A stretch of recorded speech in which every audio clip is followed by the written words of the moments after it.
Hey, welcome to the Delayed Gratification Podcast. I am super excited about today's guest and today's topic.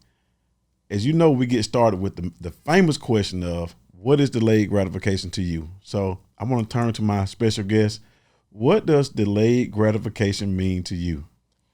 Delayed gratification in the context of business or work or personal, professional development, rather, I would think delayed gratification is doing some things or doing something to prepare you to be able to do greater things later. So I guess a more specific example would be uh, studying, getting education, being educated, learning your craft, practicing your craft, honing your skills so you can be able to perform later and therefore, get the gratification you want, whether it's in terms of money or status or clients or whatever the case may be. Oh, that's a good one. That's a good one. So can you tell us who you are? A little bit about yourself? My name is Aisha Thomas. I'm originally from Detroit, Michigan, here in Atlanta, Georgia. I've been in Atlanta for 8 years, and I've have a brokerage in Detroit and Atlanta called the Thomas Agency. And I also recently, in the last 2.5 years, started a law firm, AJT Law, where we specialize in commercial real estate. We're experienced, responsive, and we add value. And we do a little bit more than closings because I know everybody associates real estate attorneys here in Georgia with closing attorneys. So we do a little bit more than that. So I want to jump right in. You have a lot of initials behind your name. MA, JD, and CCIM. And SRS and HCCP. And no. Wow. It's a lot. Yeah, It's a lot. It's a lot. I'm a nerd. I own that. You're a brilliant nerd, right? But here's one thing I want to ask you. It took you a while to get those. And Yes. for each one of those, did you feel some kind of way? Did you understand how difficult it was? What did you feel when you received like each, the JD, the MA, and you named some more, the CCIM? Well, in terms of undergrad and grad school always kind of came easy to me, but law school definitely was a challenge. I was not at the top of my class in law school. I was a repeat bar taker. So that was a definitely wait a minute. What does that mean? Repeat bar taker. You took it more than once. So that's what it means. But you kept going? You didn't quit? I did not quit. So when you finally got it, how did you feel once you finally passed the bar test? Exam. Well, part of me, at first I was like, well, maybe this is God's way of telling me I need to just focus on the degrees and in the skill set I have. And this was just something I don't necessarily have to practice. Because when I went to law school, I didn't necessarily want to be Olivia Pope or be in the courtroom per se. I didn't want to be a litigator. So I only wanted to get the education to assist me with being better in real estate development, commercial real estate, whatever the case may be. But however, as I look at those 6-figure student loan debts, I'm like, I might as well get a return. And some of my colleagues and classmates who were practicing talked about some of the benefits, even though they weren't even necessarily practicing full time. They discussed the benefits of actually having the license and the opportunities it can bring. So how I felt when I finally passed, I was relieved and kind of like, okay, now what? After you focus so long on just getting meeting a goal, and especially if it was a more of a challenge, it definitely delayed a lot of my gratification because I spent, a lot of time studying. I missed out on a lot of trips. I missed out on quite a couple summers, family gatherings, all of that. I was the person who didn't come because I'm like, okay, I got to study again. So finally, once that happened, I was able to, I was free. So I started traveling. I started showing up, going places, everything again. So I guess that's the perfect example of delayed gratification. So how long have you been in the real estate industry? I've been in real estate for 21 years. Wow. I got my real estate license fresh out of undergrad in 2001. And got licensed in California when I moved to California in 2013. And then while I was there, I got licensed in Georgia. So been in real estate for quite a long time. Started with boutique organizations. Never really worked for those larger brands, or I've always worked for smaller companies with, where you can touch and learn directly from the owners. And I really just kind of always did real estate on the side, no matter if I happen to work another job. I've always just been involved in real estate. So you're licensed in 3 states. Right. Oh, that's Georgia, Michigan, and California. Mm-hmm. Why those 3? Well, I'm, started in Detroit, Michigan. So, Michigan specifically had, I came up during the crash era. So back then you could sell 40 houses and only make $500 on each one. So it was definitely quantity over quality back then. But it gave me some invaluable experience in terms of with REOs, foreclosures, all of that kind of stuff. California is because when I graduated from law school, I got into a real estate development program at USC. I ultimately ended up not doing it, but because I was going out there, I just wanted to have that under my belt as a way to generate income once I moved there while I was in that program. But I ended up working for one of the largest asset management companies in the world, I dare to say. I think it's PIMCO back then. So when I was there, that turned into different experience. Even though the real estate license per se didn't assist me with the job, it was still just an added credential that didn't hurt. And then, of course, when I decided to move to Georgia, Michigan and Georgia has reciprocity, so it wasn't hard. That's a big word. What does that mean? They accept each other's licenses. I mean, we just don't know what those words mean. You know what it means. So now you've been in Georgia about 8 years. Mm-hmm. And one thing that I can say is I admire you because you are part of a very small percentage of people that understand commercial real estate, but you're heavily involved in commercial real estate. So what got you into commercial real estate? Well, like I said, when I got to California, I went out there specifically to do a real estate development program. They changed the parameters of the program, and I'm like, well, I can't afford to be in California and not work a job and need every week off. So I ended up not doing it and got into Project REAP. REAP started in New York in their nationwide program. And I did Project REAP out in LA, where we met with Westfield, Simons. They were the people who worked. What is REAP? What is Project REAP? Real Estate Associate Program. So it's projectreap.org. Right now, I think they're doing online stuff, but it'll probably go back to in person. But Project REAP was instrumental to my commercial real estate career, as well as several other minorities that work for McDonald's, Lowe's, Home Depot, real estate departments, because back then they didn't promise you a job, but they would pair you with potential organizations. So I could have probably worked for, I think it was Home Depot or somewhere, not Home Depot, but another larger company, but I wasn't willing to move to Arkansas. I forgot who's based in Arkansas. Walmart, that's what it was. So a lot of people who went through REAP worked for Walmart's real estate department, which was a great experience. But at that time, I wasn't willing to move to Arkansas, but I was like, I'm going to Atlanta, though. It's a good place to go. We're glad you came. So is REAP focused on minorities? Is it a program for minorities? Yes, to expose minority professionals. So you can't come in there you have to already have a degree. You don't have to have any other qualifications in terms of real estate, but you, at the bare minimum, have to have a bachelor's degree.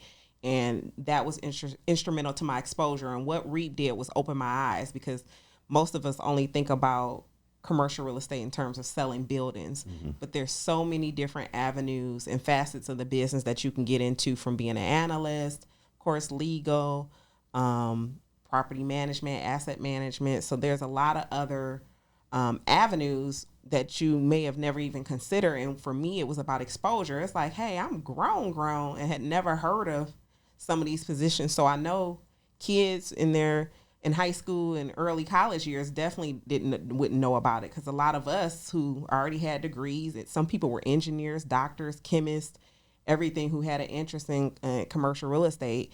Of course, business people and a lot of lawyers too took the program, but it was instrumental to just exposing us to what was out there. So you went through Project REAP, right? And then what next? Because you're really like heavily involved, and you really like promote being in commercial real estate. Right. Well, because I learned this being in REAP that commercial real estate is less than 1% women and minorities. So when total, yeah. So 1%. And that was probably back in 2013. So I don't think that 1% has changed. It might be 2 now. So you mean men, women, all minorities, 1%? Less than. We're going to come back to that because we got to figure out how do we change that. But I know you got some answers for me, but I want to hear how you got to where you are now in the commercial real estate space. So decided to move to Atlanta.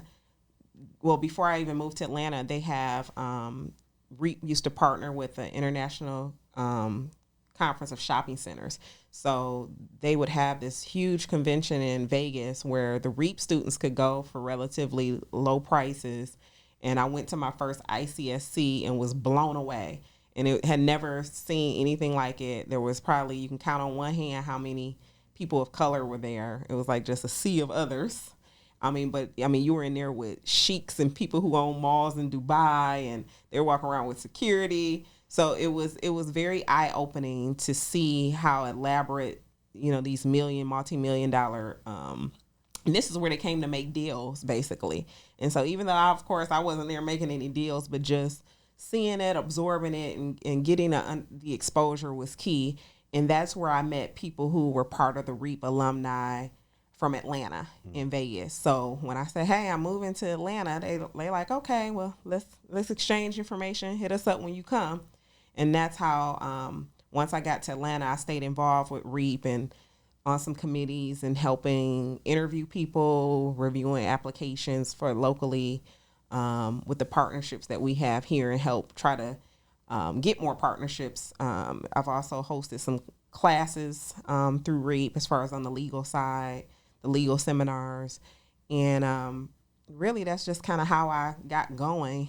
And it's not easy to get into commercial real estate. I've interviewed with some of the bigger companies. And I've had some people outright say, oh, well, you got to have this. You have to have CCIM. You have to have that, which we know is not true. You really, as far as on the brokerage side, you really just needed a license. But there definitely were obstacles. So, what's a big obstacle that you have had to overcome in this space? Well, I think the obstacle for most minorities is not having the network. Okay. So when you're dealing with commercial, usually you got to know someone. I don't know many people buying office buildings or apartment buildings or selling them. So that's where the disconnect comes in, because you can go through all that training with some of the larger, well-known companies, and they'll say, well, call your friends. I remember I was at a country club.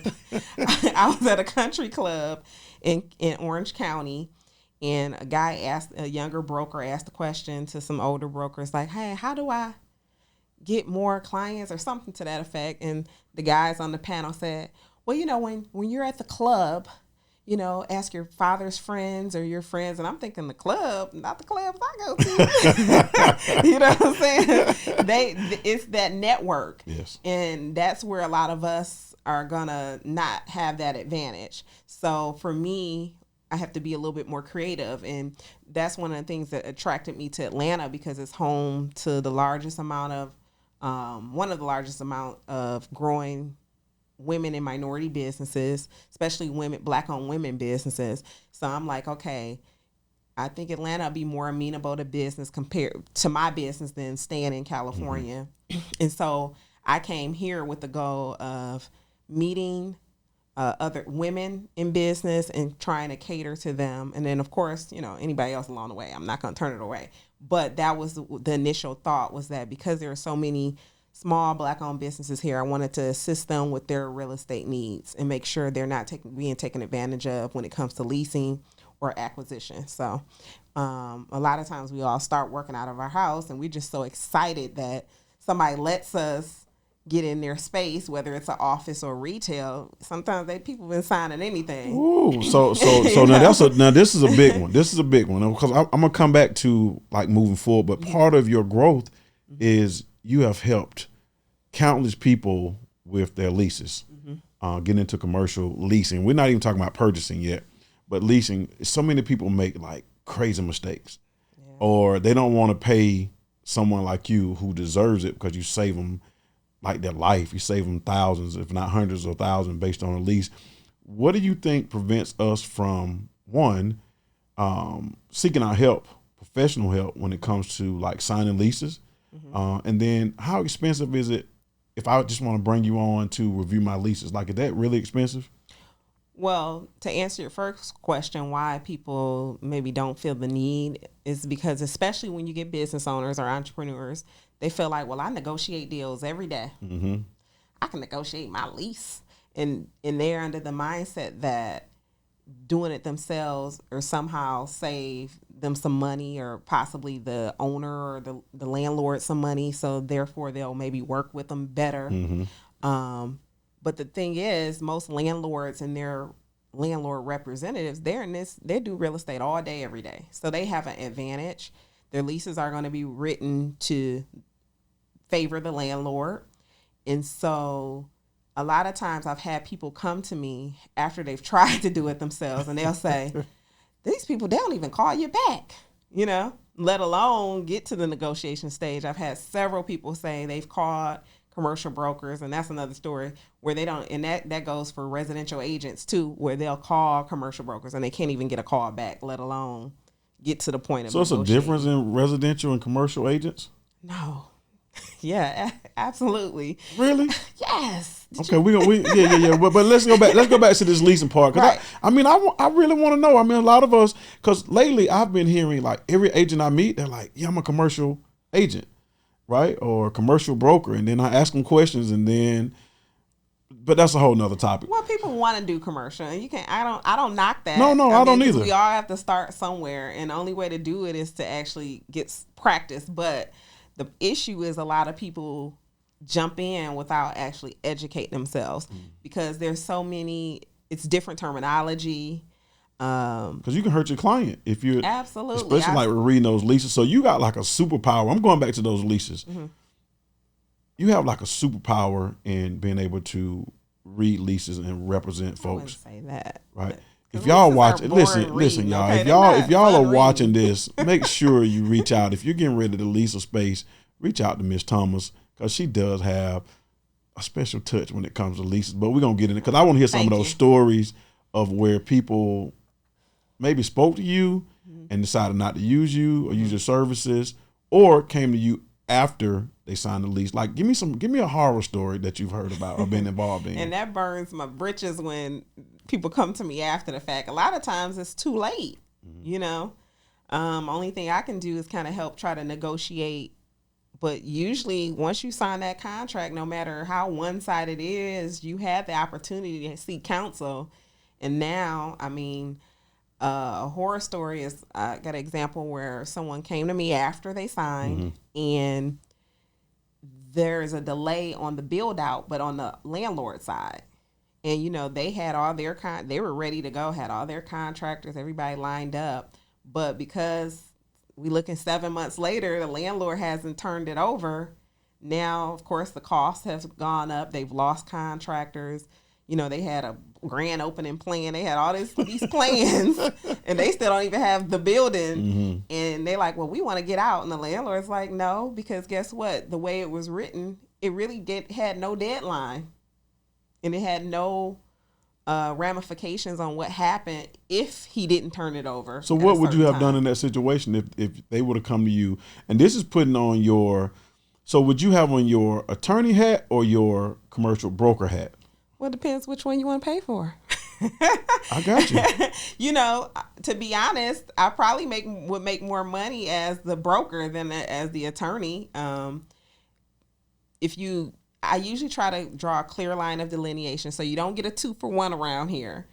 If I do represent someone as an agent, I still tell them to go have an attorney outside of me review the contract just to make sure there's no conflict, or they don't say, oh, she missed this, you know, and you're an attorney too, so you should look that up. You're not going to put both of my licenses at risk. So I always refer, if I'm acting as an agent, I act as an agent. Of course, I'm going to naturally do some things or be able to spot some things that maybe someone else wouldn't, because I am a lawyer, but I do draw a clear line. So for instance, in that instance, where if the person would have came to me first, either as an attorney or as an agent, I would have said, hey, this really doesn't have a timeline. So guess what? It's something called a work letter, where you can be really specific on what happens, what kind of damages happens if he doesn't. And then the final outcome could be, you know, this lease could be rescinded if it's not. But it was no language like that to protect them. And pretty much the guy like, yeah, you can get out the lease if you pay me for 2 years worth of rent. Because normally commercial leases are 3 to 5 years, or could be longer. Minimum 3 to 5, you know, and preferably longer if you're some kind of larger brand, or the landlords prefer longer leases, especially if you want them to spend some money. Gotcha. So if you want them to do build out or contribute to your build out, they're usually going to want a longer lease and higher deposits if you're not a credit worthy tenant. So to answer your question, there are, I can give you many stories like that where somebody else, another person came to me after the fact, signed a lease and didn't check the zoning. You know? So you do that? No. Okay. If I'm acting as an agent, but that's still basic stuff because they did it on their own. They didn't even know to check. They just saw it's commercial. But we all know that just because something's commercial, it may have limitations on the type of business that can go there. So that particular person signed a lease, went to go get the permits to start building out, and, oh, your business can't go here. You can't put a funeral home there. Right. You can't put a hair salon here. We blocked it. The city had some kind of ban, but those are small details that if she might have had a buyer's agent, they could have assisted her or at least reminded her, check your zoning before you sign this lease. And so it took she was paying rent for a year. Before she found it out? No, before she could she had to go petition the city and go through a long process, and we know how that goes, before she could even start building out, let alone move in there.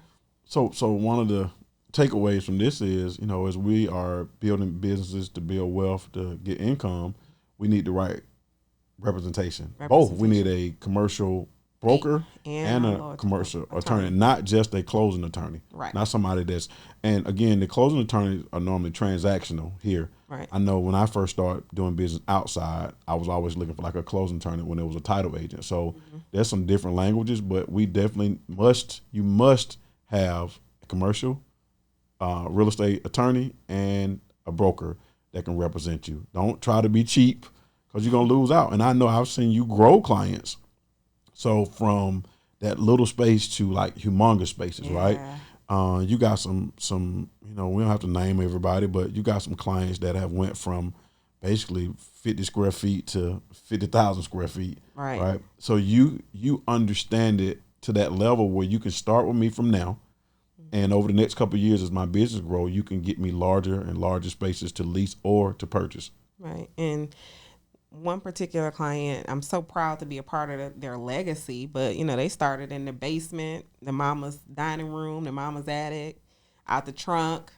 Then she actually, one particular client went to look at space on her own, but before she signed it, she called me. And I'm like, no, let's find something else, because she almost, you know, she was in such a rush. Why did you stop her from that one? It was only 2,000 square feet, which she felt like, I just need to get out my house, you know. But the terms of it, the information, it was just, the contract was just a bad contract. It had, I can't remember, it's been quite a while, but the point of this story is that she started at 2,000. We found a different space. She went from 2,500 square feet. Within a year, she was at 8,000 square feet. And then within another year, she's at 20,000 square feet. In 2 years? In 2 years. Her business kept scaling. And, wow. And I just saw a post where her one of her employees was like, I think we running out of space. She's like, don't say that. And I'm on the post like, are you? We just got in here. You know, it was a mess. It was a lot of work, but and it wasn't that it was challenges financially or anything like that. It's just negotiating and, you know, people doubting a minority business. Like, how can this little girl get this 30,000, 20,000 square foot space? We had to overcome a lot of that, you know. So you think it's still because of the color of our skin? We're still having challenges? Absolutely. I've seen people, I've had clients who've been in business for 5-6 years, good financials, and owners will still say they want 6 months deposit, stuff like that. You know, and it's like, why? On paper, they're great. Credit's great. Or I've had clients say they had call on a space and, you know, the landlord's rep will ask them, well, what's the name of your business? Because they want to Google you. Yeah. You know, so they'll Google and look at your social media. Oh, we don't, you know, all of a sudden they don't want that kind of business there. And I mean, of course, landlords have the right because they want a certain tenant mix, but there are a lot of microaggressions and things like that you have to overcome on top of just the basic commercial real estate terms. So that's where having representation, because it kind of helps buffer that, especially if you have representation that knows what they're doing. Where they like, okay, they can't just tell you anything. Because I've had agents say to me, well, what's your client's name? I said, why is that relevant? I'm just calling to ask you how much the space is. You know, what's the asking price per square foot? Why do you need to know their name? I said, we may not even be interested in this space. So it's still you know? Racial and gender. Oh yeah, absolutely. Discrimination. Let's just call it what it is. You know, that's what it is. And I mean, you can't focus on that because we all know green is a color they recognize. Most people recognize, but even still, regardless of how much money you have, you still can face some of those obstacles. And speaking of money, you also asked me what's the cost. Commercial leases can range between 10 pages like a regular lease, and can be 80 to 100 pages depending on how much. So I do have flat fees, or I can be retained on an hourly basis. So it just really depends. Which hat? So I want you to as an attorney. So, but as my agent, if you're doing it, you're going to review the lease. I'm going to review it, but however, I'm still going to refer you to get your own counsel. I got you. Wow, that's a lot. So that's a lot. So I'm gonna go back to leasing though. A lot of us don't buy because we feel like the numbers are too big. I hear that a lot. Like I hear people saying, man, that's too much. But then when you look at the cost of leasing, it's probably more expensive. I don't say probably, usually it's more expensive, because when you're buying a multifamily commercial space, you can use the other tenants if you're buying to help qualify for it. Right. So what have you seen with us leasing so much versus buying? Like, why are we not buying more so we don't face all the discrimination of the leasing part of it?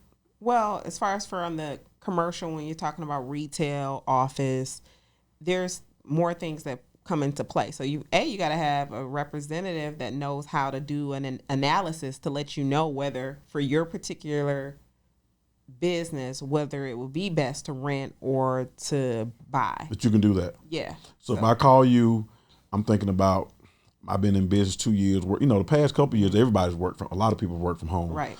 But we got some contracts, we got some money, we got great credit. I can then come to you and say, listen, I don't know if I want to buy or if I want to lease.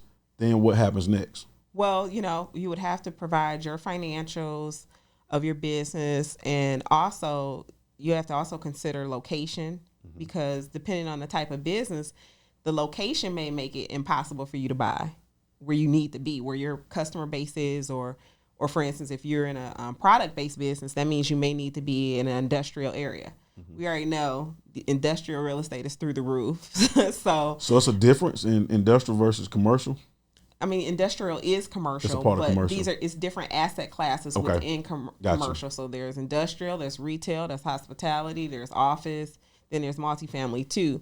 But my point is location, needs of your business, all of that plays in it. So you would have to be a bigger analysis of your business needs, because yeah, you can go buy a warehouse somewhere else that may be cheaper, but now it may hurt you logistically because you need to really be as close to the airport as possible, or as close to, I don't know, the trucking areas. I don't know. It just really depends. And same with medical. Like I've helped quite a few doctors tend to lease for a long time when they look back and say, gosh, I spent millions of dollars I could have bought. But on the flip side, they want to be where their customer base is.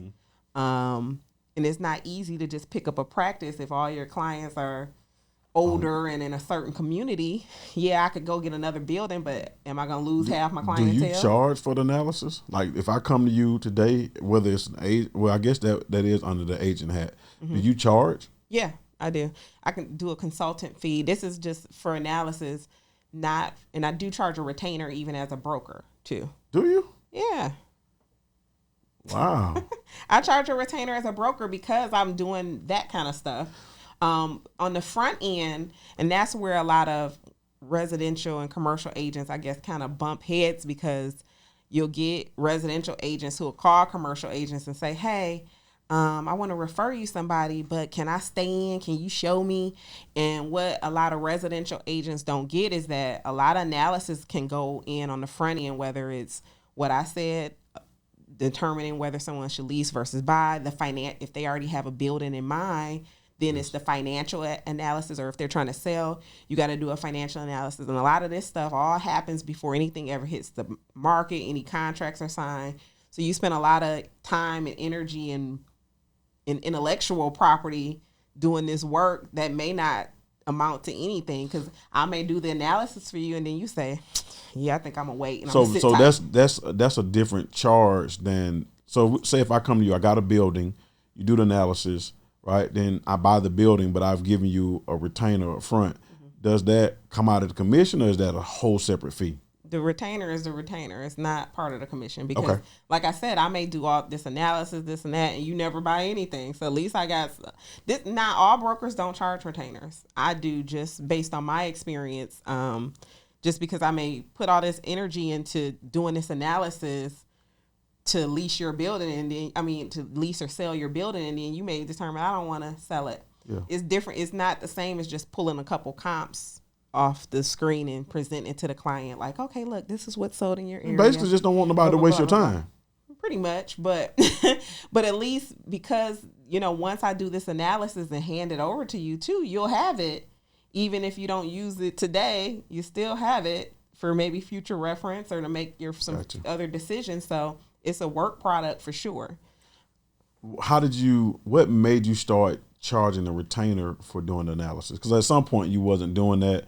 You was trying to help everybody, not being that 1%, right? You had you still fight that cause. Like you want more minorities, more women in commercial real estate. When did you determine, hey, I need to start charging? Even if it's just $500, even because that's a lot of money. Well, because even though the cost of doing business, CoStar and all of these other commercial MLSs, if that's what you want to call them, databases, those can run between $600 to $1,000 a month. And so as a consumer, you only can probably access so much information without having an account, right? And if you just want it one time, you're going to have to pay CoStar probably like $400 just to access it one time. So I've had quite a few entrepreneurs who will say, hey, I need, I'm looking for a space. And, we go through the whole process. I give them a list, and then it's crickets. I don't hear anything else from them, because then I find out later they go off and try to negotiate themselves, and that's their prerogative. But they're not paying you. That's why you're going to pay me a retainer. You're going to pay for my list, if nothing else, because that list costs me. And I know some people will say, well, that's the cost of doing business. But just from experience, usually you're going to get my list and so much more for that small retainer. So even if you don't ever lease or buy anything, you're still going to have access to ask questions. Of course, the unattainable list that you only can see so much information when you go online, but brokers have different access. All that stuff costs. And so, that's kind of the flip side when you're dealing with smaller businesses who may not have the funds or the capacity at some point. But also, I'm a small business too, so I gotta protect my interests as well. And that's how I explain it to clients. And most people don't have a problem with it. And the ones that do, they probably not my clients. So you've learned that over the years. You some of that when you first started, you got, I don't want to say burned, but you just learned a lesson. You use a lot of your time, which you are, $1,000 an hour, or whatever it costs for your, not 1,000? No. Man, I was wondering, Thank you though. Should I start charging $1,000? But so let's commercial real estate and that 1%. You said hasn't changed in the past a lot. It's not 5% over the past 20 years. It hasn't changed a lot. No. Other than Project REAP, what can you do for those that want to join, get into commercial real estate? What are some of the barriers that you can help overcome? I guess I'll say. I'm glad you asked. I created an ebook actually called Getting to the 1% NCR, and it's basically a resource for beginners because for me, I've spent the last 10 years, trial and error, trying to figure out who, what, where, and my ebook is a really short read, but it's very resourceful because in terms of it compiles all the information I wish I had in one place. Like I learned a lot of stuff from this person, that group, going to this, going to that. So I have kind of just put it all into an ebook for someone who is interested in getting commercial real estate in terms of from the brokerage side. So that's why I've created the ebook. When did that book come out? Came out like 2 years ago. Okay. I think so. Yeah, I think about give me like some snippets. 2 or 3. Give me some snippets of what's in it that will make me say, you know what, I'm an agent and I really want to get into commercial real estate. I want to make that 1% be 2% at some point.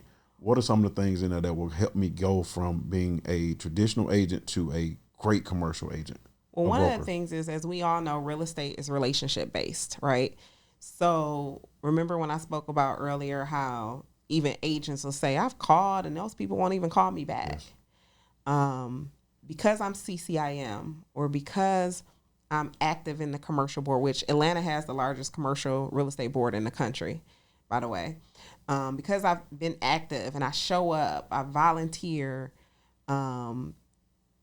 my calls get answered maybe probably a little bit more than they probably would have when I first started. Or I've emailed some agents in other cities and states about property. And I've literally had someone call me or call me or email me back. And I emailed them, they called me back and said, hey, I just see you have CCIM too. What is CCIM? I was trying to figure out who you were. And I'm like, oh, so that's the only reason you called me back? what is, I know we're talking about the book, but what is CCIM? Because I'm going to come back to the book in just a second. CCIM is a certified commercial investment member. Yes. It's a certification through an organization that's the CCIM Institute. It's affiliated with the National Association of Realtors. So the price of it can range. It depends. There's scholarships and all, but I think when I did the math a few years ago, when you take all the classes and pay for everything, it was minimum $7,000, right? But the classes kind of start you from everything from financial analysis, market analysis, all the things I talked about. Now, and there's some commercial brokers who do not have that. Yes. Don't feel they need it because they've been in the business so long. But if you're someone who does not, because I'm a lawyer, I don't have a background in math and finance and analyst type stuff. So I needed that extra to ensure that I'm able to analyze this stuff correctly for my clients. So took the time and the resources to actually get the certification. So, and was it worth it? Yes. Really? Yeah. All the studying. Yeah, it's definitely worth it. All the traveling. Yeah, it's definitely worth it because, like I said, for just that reason alone, when I emailed somebody about a property, they called me back because they were just curious, like, who are you? Y'all, it's like a special club. Y'all in that club. Saw that I had the same thing they had. Okay. And from being a Black woman, I just also made a point to make sure no one could have any excuse not to let me in the door because I have just as much education, all the certifications, just as many years of experiences as others, because like I told you, I think I interviewed for one bigger company and the guy looked me in the face and said, I typically hire young people right out of college. And, you're a mother. You don't have CCIM. Even though I had a good 15 years of real estate experience in general, they don't count the residential stuff. So he threw the CCIM barrier in there when really he probably didn't even have it. Correct. So that kind of triggered something in me. Okay, so I have that. Now what? But now I'm not even trying to apply to work for others in that capacity anymore. But it's just that I didn't want to. No one could ever say I didn't have the credentials again. So you have worked on these credentials for the past, I'm gonna just say, 10 years, really hard. Is it getting you in more doors? Is it worth it? All the stuff do you feel like, is it getting you in more doors, and are you able to help more people, minorities and women? I would say it gives me more access to information. Right. I don't know about doors per se. Because once you have certain qualifications, you get, part of certain listservs, industry newsletters, helps you stay abreast. So that in turn helps me better serve my clients, whether they're small business owners. So I would say yes, because the more educated I am, increasing my skill set, that can only benefit my clients. Yes. So I wouldn't necessarily say it just opened doors where, welcome, come on in. That didn't happen. You still have to, like we know, it's relationship based. So you still got to go out here and network and make relationships. And I realized too, no matter how many rooms I walked into where it was only a couple of people of color, a lot of times I can have as much education, everything, and it'll still be like I'm not there. When you say people of color, do you mean black people? Because I see a lot of black people then. Okay, yeah. Let's be straight up with this one, because I see a lot of other nationalities do very, very well in the commercial world. Well, too, that's the networks too, because my Asian sisters and brothers, usually they have a network of people who own businesses, right? Usually have money to bring, they're bringing over here to invest. Okay. So that those are things that a lot of times we don't have. So, okay, when I'm the one of few black people in a room, or African Americans, whatever you prefer, it doesn't matter how many qualifications I have. Sometimes it'll still be like I'm invisible in some of those rooms. How does that make you feel? It used to piss me off, but then I realized, okay, well, why am I trying to even... Why are they the standard? So why am I trying to fit in or be invited to the table? So that just made me focus on building my own stuff, catering to the clients who need me. So I do have clients who are Caucasian, of Asian. I have clients of all nationalities. However, I didn't set out to think that once my business attracts those people, it's great. It's gonna do better. No, it's gonna. My goal is to attract small business owners, no matter who their nationality is, who usually are gonna be at a disadvantage when it comes to purchasing and leasing real estate. So I love it. So I'm gonna go back to the book. The book is a way for us to get going, get into the 1%, right? What else in that? Give me something in that book that says, you know what? I need to go out and buy it today. I told you it's a short read, so I can't tell you too much. I tell you the whole book. No. Listen. We need to know because... Well, one of the tips which I started to say was about volunteering. That is it's a chapter on volunteering. I've done a lot of free work, whether for organizations or for specific people. And you don't always do things for a return, but also I did things to practice my skill set without it putting anybody at risk too. So if I made mistakes, you really can't be mad at me because this is free, Whereas, so it was an opportunity to practice what I've learned by offering to help nonprofits, for instance, that had a portfolio. So I did some analysis for them for free. And now 5-7 years later, that same nonprofit is one of my brokerage and legal clients, and I've sold most of their portfolio. Legally, I've helped them close and clear title, all kind of stuff for their remaining portfolio. But that was a seed that was sown just from me responding to an ad for volunteering, and this is what I can volunteer. So really, you got a little gratification by going to volunteer, but a lot of it's coming now.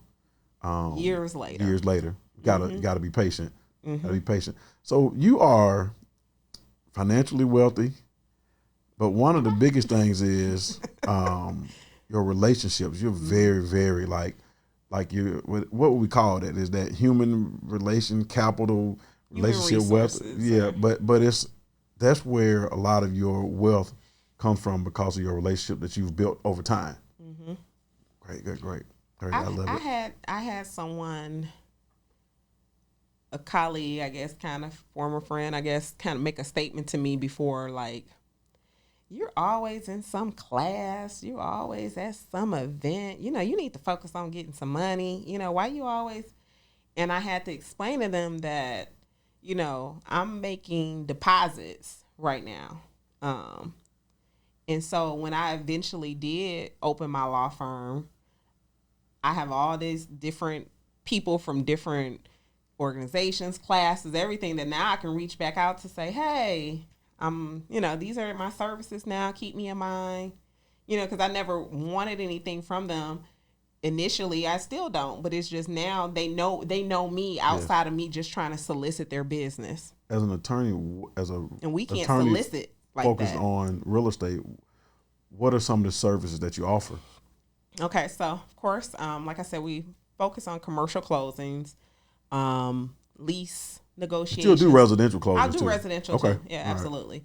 Right. But my niche is commercial, just to differentiate myself from my peers. Leasing, lease negotiation, contract drafting, contract review, land use and zoning. So if I come to you and I got some land, you can take me through the rezone as a developer. You can, I'm zoned residential, but I want to go commercial or whatever it may be. Right. You can help me from A to Z. Yeah, get your variances. That also do mediation, arbitration, real estate related, foreclosure work. Even though I'm a housing advocate, so that's a touchy spot for me. But I do have a background in foreclosures and mitigation, so I'm not gonna just outright say I only do foreclosure defense. I'm open to both sides. However, it is kind of sticky for me because I am a housing advocate as far as affordable housing, but I do know how to do foreclosure, so I'll just leave it at that. A lot of interpleader work. I've done some commercial landlord tenant work. I don't enjoy it that much, but I still do it, here and there for specific clients. But the main thing is the transactional representing clients with their lenders, drafting lending documents, advising. So I do a lot of that with clients, nonprofit clients and for-profit clients who have large portfolios. So you're like you hate to say shortcut, but instead of me going out trying to figure this out on my own, losing a bunch of money, all the headaches, I can just come to you and cut all the headaches out. Well, we can definitely minimize them. So I'm still gonna have some headaches. Probably. I'm keeping it real, or I'll just take on the headache for you. That's that'll be, but it'll still be present. Maybe just a smaller headache. It'll not a migraine. You said something. I'm gonna have to get you back on. You talked about affordable housing, and we won't talk about it today, but I definitely want to bring you back on and talk about affordable housing development. Before we go, give us one piece of advice, like commercial real estate. I mean, like you are the cheat code to being successful in commercial real estate, taking clients that are new business owners from 500 square, from their living room table to the dining room table to whatever size they want to grow. So give me, how do I get there? Like, is it don't happen overnight? I know you just had one client that went from 2,000 to 20,000 square feet. What is the norm in 2 years? That's amazing. She's a unicorn. She's bad. She bad. Yeah. give us a good way. give us a piece of advice on, how do we get to be that 1% or make that 1%, 2%? The main thing would be is educating yourself. I think that's probably one of the most important aspects of whatever you're deciding to do, but especially in commercial, because it is different from residential, and you can have many years of residential experience, but it definitely won't be as respected when you jump over to the commercial side, because it is different. It's different asset classes. There's different, you know, different needs of the industry, because if it's more industrial, then you got to think about environmental and all this other stuff. So I would say that if I could tell somebody the one thing they should do is to get educated. And how do you do that? Resources, mentors, volunteering, and you got to make that financial and personal investment of time to learn. And a lot of times the people who probably can show you, they're gonna probably want to charge you, and you can't be offended by that. Or they're gonna want a piece of your deal. That's gonna be the other thing. Like, okay, I won't charge you, but I want 50% of what you're doing. So, but it may seem expensive initially, but it may be invaluable. So I wouldn't necessarily write that off right away if that's one of the only ways you can learn. So I would just say being educated would be the first step, because if you're not, you can put your client's business at risk. It's not just that one deal. A bad real estate deal can tank a business. So Good. How do we get in touch with you? Well, you can go catch me on IG, Aisha J. Thomas, or my website, the same, www.aishajthomas.com. And that'll link you to all of the other resources, books, articles, of course, the HAT Law's website and the Thomas Agency's website will all be there in one spot. Thank you for being on. Listen, thank for y'all for watching this episode of the Delayed Gratification podcast. If you're talking about commercial real estate, this has been a great conversation. Make sure you go follow her, like her, share her stuff, and make sure you use it if you need those services. Again, y'all like this, share it. We'll see y'all next time.